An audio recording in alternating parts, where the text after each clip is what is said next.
Hi guys, welcome back to the channel for another video to, again, a new home, a different surrounding. What is up with this girl being in a different house every week? Well, this one is going to be a bit more permanent for 6 months at least. I have just moved into this house today on the south coast where my family is because, like I've talked about, there's no point moving back to Sydney at the moment. Let me know if you guys would like a house tour. I will do that for you. It will be very chill, very relaxing, very calm. It is a lovely home. So yeah, let me know in the comments and it'll be up whenever I put it up. What a guarantee. So guys, I've been running around all day moving, and just before I came to film, I was like, oh, I should like put my hair back properly and I should put some makeup on and I should do this and this and this and this. Probably get out of the Rugby World Cup 2003 shirt I'm wearing that I've had, which I got for free from somewhere when I was 15, turning 16. Oh my goodness. And nice little nipple peephole. I'm definitely getting demonetized for saying nipple. And then I thought, no, go and sit down, have a chat to them. This is a good opportunity to talk about this kind of global hang up that people have at the moment about what they're going to look like and what isolation is going to do to their hair and their eyebrows and their nails and their weight. In some cases, there's a lot of somewhat meme-like conversations to very serious conversations, and people trying to profit off people being in isolation and being afraid of gaining weight during this period. And I think it's a good chance for us to talk about it. So I was meant to do an assumptions video today. I'm not doing it. I will probably do it some other time. Another great guarantee. So you guys have probably seen it. There's all manner of posts out there at the moment. People jokingly on their own behalf saying like, what am I gonna look like throughout this period? What am I gonna look like afterwards? Lots of companies kind of capitalizing on that fear and that anxiety and that unknown, and offering, you know, fitness programs or offering at-home beauty, whatever. And like I said, I think it brings up a really interesting conversation where it's an opportunity to analyze how much we do these things because we enjoy them, because they genuinely give us a sense of feeling good and that we're aware of why we're doing it, versus feeling obligated, having fear and anxiety around what might happen if we don't, what it says about us if we don't, that we might feel some kind of social or moral or personal obligation to do these things. Like the other day on Instagram, I put up that I'm probably going to dye my hair brown because we can see what's happening with this situation. And for me, that's just like a practical thing. My hair's going to grow. It's quite likely I'm not going to be able to go to the hairdresser, even though they're open over here. I'm taking care of my 92-year-old grandmother and my mum who is housebound. I'm not going to expose them to unnecessary stuff. And to me, that's just not necessary.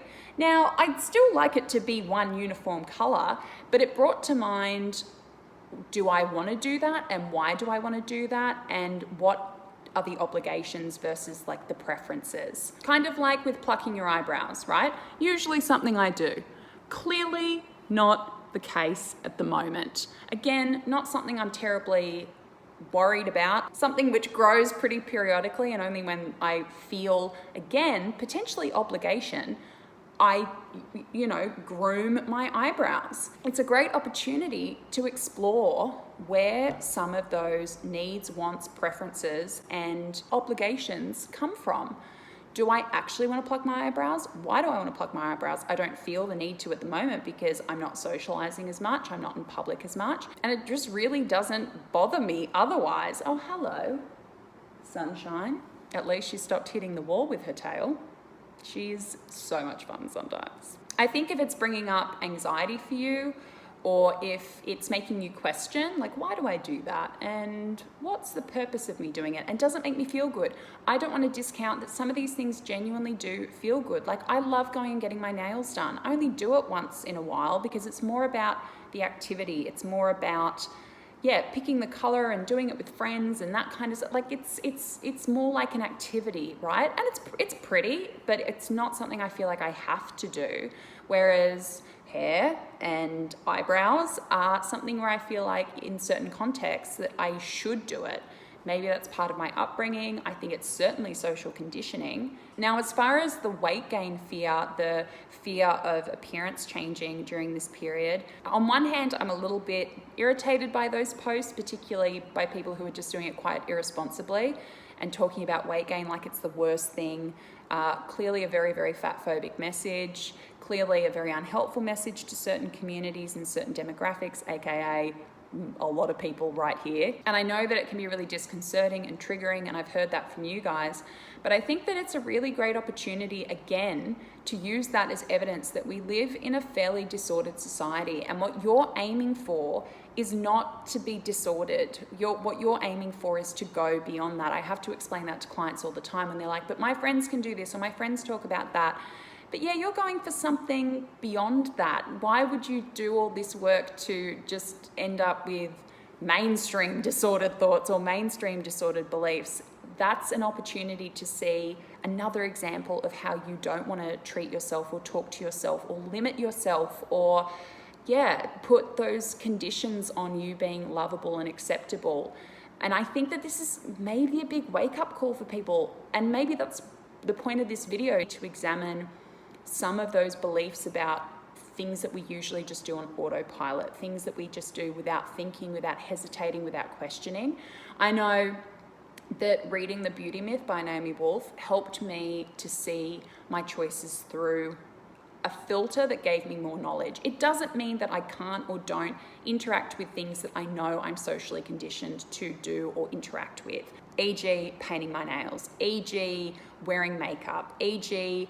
doing my hair, probably dressing in a certain way sometimes. I'm aware that I am conditioned to do those things, but because I'm aware of the conditioning, I also feel like I have more agency to make those decisions because I really do enjoy it, because I've analysed where that need or that desire comes from. And the weight concerns or anxieties, whether you have a disordered history or not, if they're coming up for you, use this period as a chance to let those things come to the surface, address them, interact with them, talk to them, soothe them, find out what it's really about.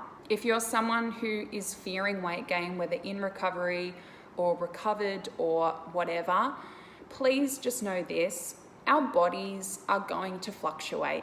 They are designed to fluctuate due to illness, due to lifestyle change, due to extenuating circumstances that no one can help, due to health conditions, all kinds of reasons why our bodies change throughout our lives. Yours has permission to change as well. If it changes during this period, that is okay. Mine already has. I can tell from my clothing, because obviously I don't weigh myself or anything like that, but I have definitely, from my pants I can tell, I think my weight's gone up by some degree. I expect it to. This is absolutely a period of my life where things are going to change. My weight's probably going to be a part of it as well. I understand we're going to have varying degrees of anxiety about that for varying reasons, but I just want you to know that the freak out from certain people online, particularly anybody who's pushing a product, like there are people who are definitely trying to capitalize off people's fears and anxieties about this at the moment, as opposed to sending the message of it's okay. The worst thing you could probably do for your health right now is stress yourself out about any physical changes that you're going to go through, because the physical changes are fine. It's always fine, with a pandemic or not. It's fine, guys. If you need permission, I'm giving you permission to allow your body to do what it needs to do to get through this period. And if you are somebody with an eating disorder whose eating disorder is telling them that weight gain during this period has some kind of health implication, as we know, eating disorders love to give health advice, even though they have the highest mortality rate of any mental illness. If it is trying to throw propaganda at you that it's concerned about your health during this period as it pertains to weight gain, well, I'm sorry, an eating disorder doesn't have a leg to stand on when it comes to health advice or being able to guide you appropriately through an unprecedented health issue where you need to be absolutely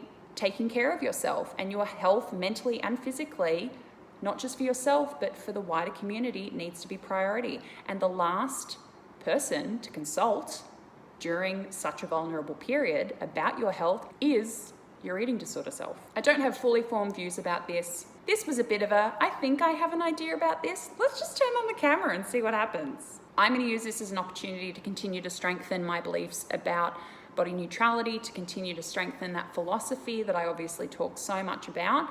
I still believe that I am predominantly body neutral, but this has brought to the surface, as I think it is for most people, things that would otherwise have remained dormant or unnoticeable.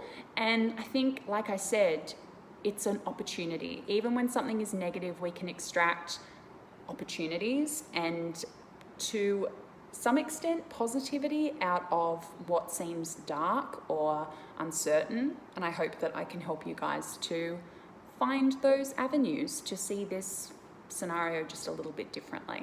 But yeah, anyone who's going on about fear of weight gain or what they're going to look like in this pandemic, unfollow. You have permission to unfollow or mute. Don't go around unfollowing your friends if it's going to cause trouble. Just mute them. But where there are people trying to capitalize and sell their products, really good thing to do is just to see straight through that and know that that is probably a money maker for somebody who's probably got different anxieties about their income and their profit margin right now. Rightly so. How they're doing it may not be something I totally agree with, but yeah, try to see those posts for what they are. They are representative of somebody's anxiety based on probably some pretty disordered beliefs that you are working to move beyond. Use it to your advantage. Use it to challenge. Whenever somebody is saying something disordered or you see something disordered and it brings up something in you, you might not be able to challenge them, but you can sure challenge what's coming up in your own head. Guys, let me know what you think about my ramble. That's what this is, for sure. Let me know if you want a house tour. I can do that sometime this week. I hope that you are all staying very safe and very well. Let me know how you're going in the comments below. Remember to stay connected. Come and join the What Mia Did Next forum. Link is below. It is amazing. It's so active at the moment. The support there is incredible. By far one of my proudest moments or things that ever came out of this channel is that forum, and that's you guys. I don't even do anything, so I just take credit in my own mind for all of you being amazing. And you should take credit for you being amazing as well. Come and find me on Instagram and Twitter under What Mia Did Next. I'm pretty active because aren't we all at the moment? I will see you next week with another video. In the meantime, as always, much love, take care, bye guys.